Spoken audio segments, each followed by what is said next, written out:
exercice tableau. Alors, premier exercice, il nous demande en fait de créer un tableau.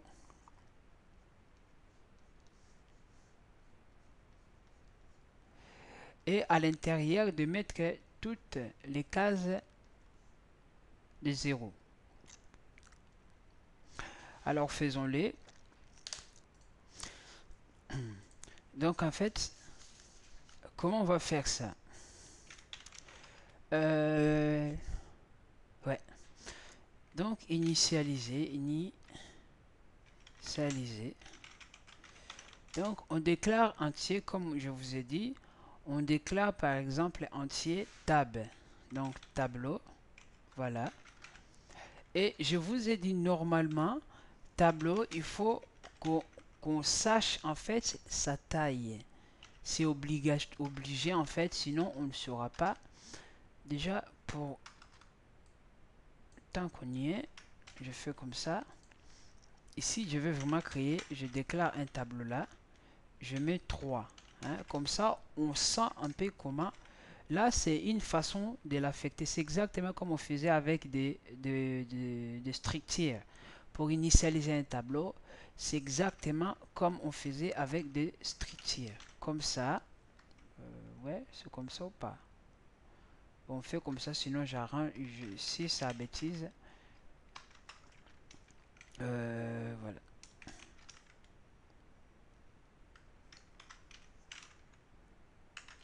Le tableau. Comme tableau 0. Point tab de 0. Je vais l'afficher, donc je sauvegarde. Je vais l'afficher. Comme vous pouvez voir, tab de 0, je vous ai dit, tab de 0, c'est la première case.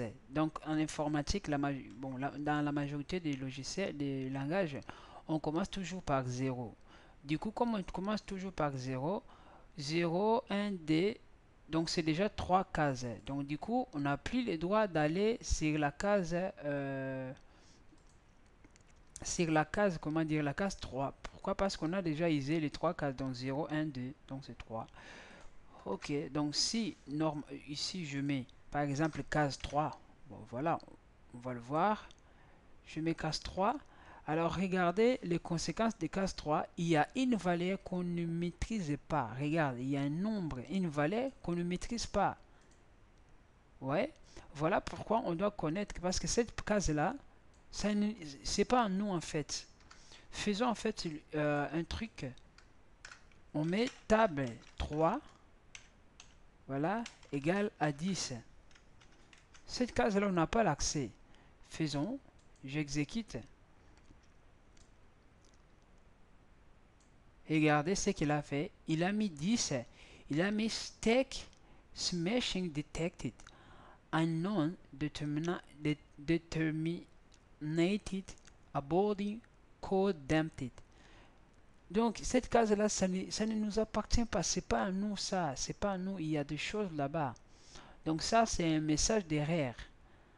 Là, ça passe hein, avec ce programme. Vous allez voir que ça passe. Mais regardons voir avec le terminal proprement dit.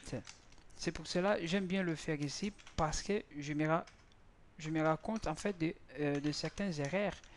Du coup,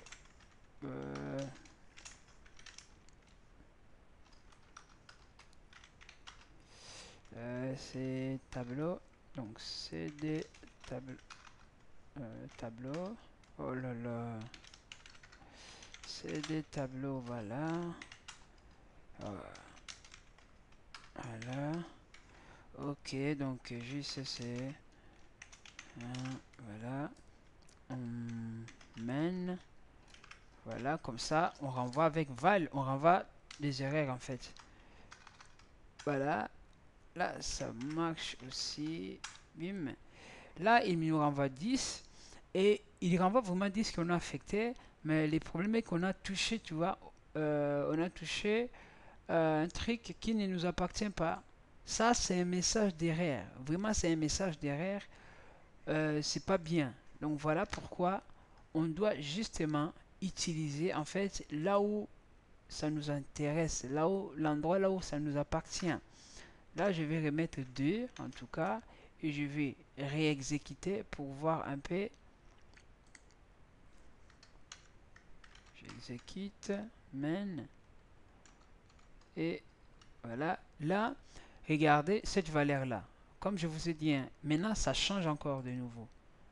Ça change encore de nouveau. Je vais faire la même chose. Ça change encore de nouveau. Donc chaque fois que j'exécute ces nombres là, ça change. C'est pas la même chose. Voilà pourquoi lorsque on déclare vraiment un élément ici, il faut vraiment qu'on la maîtrise. Vous imaginez ça dans un exercice et que vous vous trompiez et par exemple ici, hein, une chose pareille, donc case D, vous avez mis par exemple case 3, hein, table 3. Aussi, on dit juste comme ça. Je vais sauvegarder. Je viens ici, j'exécute. Voilà, main, case 3. Et ici, normalement, je dois imprimer case. Voilà, afficher le D, case 3 et case D, comme ça. C'est fait. Voilà. Regardez, case D qui avait valeur, comme valeur 5, maintenant il a le valeur comme ça de milliers, de millions, je sais pas moi. Donc voilà. Donc c'est vraiment, il faut savoir contrôler les cases. Donc je reprends maintenant mon exercice. Donc c'est créer une fonction qui initialise. Alors, les tableaux, en fait, lorsqu'on travaille avec des tableaux, on travaille avec des fonctions qui reçoivent en paramètre les tableaux. En fait, on travaille en faisant les effets de bord. En faisant les effets de bord, ça veut dire qu'on renvoie rien. Dans notre cas, on renvoie rien, on modifie la mémoire. Je vais vous expliquer cette partie-là parce que vous comprenez. Lorsqu'on crée par exemple une fonction, une fonction, comment dirais-je, miroir.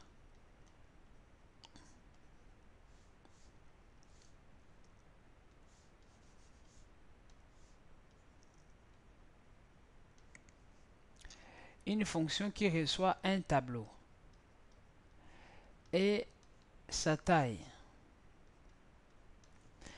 En fait, ça, c'est exactement tab.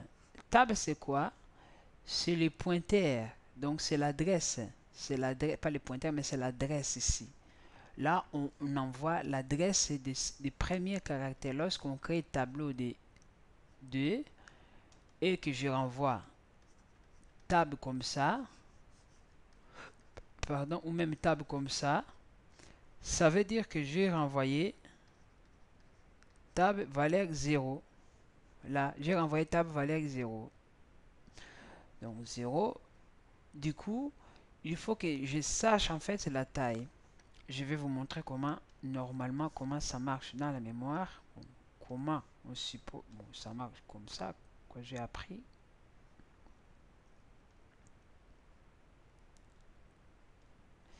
On s'arrête là. Là, je crée les tableaux des tables entiers, table de 3. Là, c'est mon tableau. 0, 1, D. Voilà. J'ai créé tableau de 3 entiers. Donc, du coup, dans la mémoire, lorsque j'envoie le tableau, la table ici, j'envoie en fait cette partie-là, cette case-là. Alors, pour connaître les restes des cases ici, il faut que je sache en fait la taille. Hein? Si je sais la taille, donc je saurai que mon tableau commence de 0 et va aller jusqu'à la case 3-1, soit n-1, soit dans notre cas la case 2. Voilà. Donc 0, 1 et 2.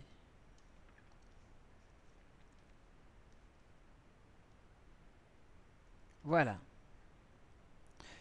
Voilà l'importance de la taille. Du coup, lorsque on modifie en fait ces tableaux-là, par exemple, le tableau, ça c'est ma fonction, je crée une variable auxiliaire, je crée boucle, parce que le fonction pour entrer dans chaque valeur, il faut utiliser la boucle. Alors je préfère 1000 fois le faire directement pour ne pas perdre le temps. Voilà. Je dis initialiser. Voilà. Je prends un tableau et sa taille. Voilà. Pourquoi?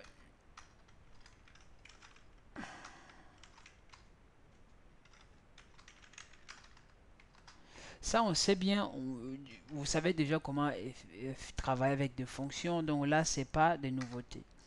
Hein, c'est pas de nouveautés.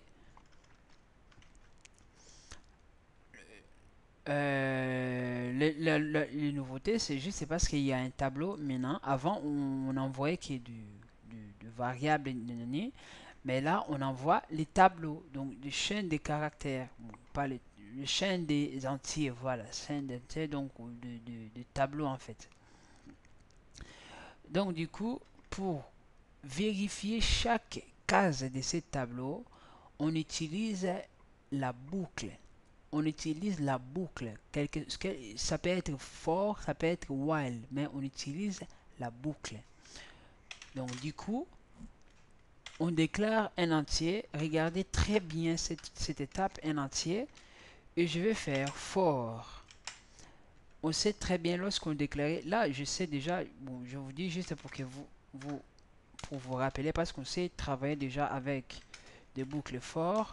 Là, vous allez voir, comme vous pouvez voir, au lieu d'aller jusqu'à la taille égale à i jusqu'à la taille, mais je me suis arrêté à taille moins 1. Ça, c'est taille moins 1. Donc, je n'arrive pas à la taille parce que la case taille dans ce tableau-là n'existe pas. Bon, ça existe, mais ça ne nous appartient pas. Et là, je fais l'incrémentation. J'ai utilisé for parce que je connais la taille. J'ai la taille, donc je sais jusqu'où j'irai. Voilà. Et après, je vais écrire tab. J'ouvre les crochets. À l'intérieur, comme je veux que ça soit chaque case, je veux que chaque case soit initialisée par 0. Donc, je vais faire tab de i égale à 0. Voilà. Comme vous pouvez le voir, je peux... Ouais, tab de i égale à 0. Voilà. Alors, profitons justement de faire une fonction qui affiche le tableau. Hein, une fonction qui affiche les tableaux.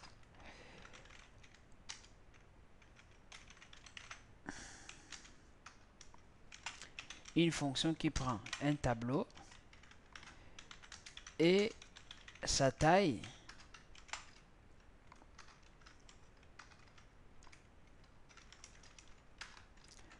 et il affiche son tableau. Donc c'est exactement la même chose. Voilà. Mais ici, au lieu qu'il affecte, il va afficher. Alors, pour afficher, je vais printf. Voilà. Entier 2. Pour afficher les tableaux, donc j'utilise les i. Parce que i, c'est lui qui va nous permettre, boucle, c'est elle qui va nous permettre d'entrer dans chaque case et de l'afficher. Alors je vais juste séparer ici pour qu'on arrive un peu à voir, voilà, comme ça. Et à la fin, je verrai qu'il me fait retour à la ligne. Voilà, comme ça. Du coup là, je vais créer un tableau de taille 6. Je déclare une variable et je la nomme taille. Donc là, c'est aussi 6. J'appelle ma fonction initialiser. Et cette fonction-là, donc je vais tableau. Ça, je peux même changer le nom. Hein. Je vais dire, par exemple, je mets moins. Voilà. Je fais moins. Et taille, je mets n et la n. Alors là, qu'est-ce que je fais? Les n qui est là, je travaille pas les n, hein. Vous allez le comprendre plus tard. En fait, lorsque j'appelle une fonction, en fait, normalement, j'appelle cette fonction avec la copie de mes valeurs. Hein? Parce que je peux justement faire comme ça. Si c'est pas une variable, c'est juste une valeur. Mais comme cette même valeur, je l'ai mis à l'intérieur de cette variable, ici, cette valeur n là, c'est pas le vrai n, c'est la copie. C'est la copie et c'est la copie. Alors, le mois, ça, c'est l'adresse. Pourquoi? Je vous ai expliqué, lorsqu'on on envoie un tableau par une fonction, en fait, on travaille vraiment avec, comment dire, on travaille avec l'adresse. Là, je travaille avec l'adresse des tableaux moi. Donc, voilà pourquoi ici, je n'ai pas besoin de mettre les crochets. Hein? Je n'ai pas besoin de mettre les crochets. Comme c'est fait, je vais les tester. J'exécute. Là, il m'a dit int égale à 0, not undeclarated. Donc, i, il m'a dit que je vais pas déclarer i. Hein, des fois, hein, non. I, error, i undeclarated for use in the function. Bon, des fois, on dit que ça crée un peu de confusion. Il me dit je vais pas déclarer i, donc fonction 15. Ah, ok. Là, c'est i. Je viens de le déclarer. Je pensais que c'était pour la fonction. Voilà. Bon, là, c'est bon. Et là, il y a quoi? Il y a main. Ah, ça, j'ai initialisé. Ok, je vais initialiser. Maintenant, je l'affiche. J'affiche moi et n comme taille. Ok. Alors, j'ai et j'affiche. Regardez là, il fait 0, 0, 0, 0, 0. Alors faisons, j'affiche déjà mon tableau ici. Je vais faire deux exemples pour voir un peu pourquoi on initialise les cases par 0. La première, j'ai déclaré un tableau, je l'affiche, je l'initialise, je l'affiche pour qu'on voit en fait pourquoi notre tableau, nous devons l'initialiser. Alors regardons en fait les premières valeurs. Ça, c'est pas un tableau initialisé en fait. J'ai créé un tableau sur la mémoire. Les valeurs qui se trouvent dedans, je ne connais pas. Je ne les connais pas. Du coup, lorsque j'utilise ces valeurs, en fait, ça m'affiche, ça me donne en fait n'importe quoi qui existe dans la mémoire. Donc du coup, lorsque je initialise maintenant, ici, j'ai quoi? J'ai mes valeurs exactes comme moi je souhaitais les avoir. Voilà l'importance de initialiser un tableau. Alors, j'espère que cet exercice ça vous a plu. Donc, je vais encore faire un exercice. Je vais initialiser cette valeur donc par des i. Donc i, on sait que i va partir, ça part de i de 0 jusqu'à taille moins 1. Voilà, je change un peu, au lieu que ça soit des 0, je l'initialise avec des valeurs. Là, toujours on ne maîtrise pas, mais lorsque je l'initialise, ça commence à compter de 0, 1, 2, 3 jusqu'à 5. Je change encore, je vais l'initialiser avec le double. Voilà, avec les doubles. Non, le double, c'est pas comme ça.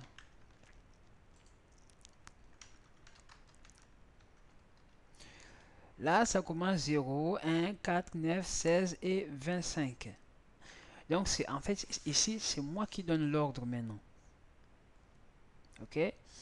Donc ça va. Donc là, on sait déjà comment entrer à l'intérieur comment dirais-je, des cases dans les tableaux.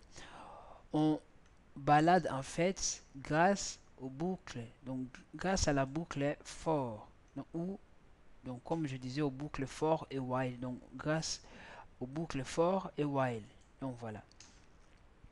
Donc cette vidéo, ça va finir ici. Cette vidéo, donc je la termine ici. On continue donc à la prochaine avec des exercices que je vais ici. Donc à plus.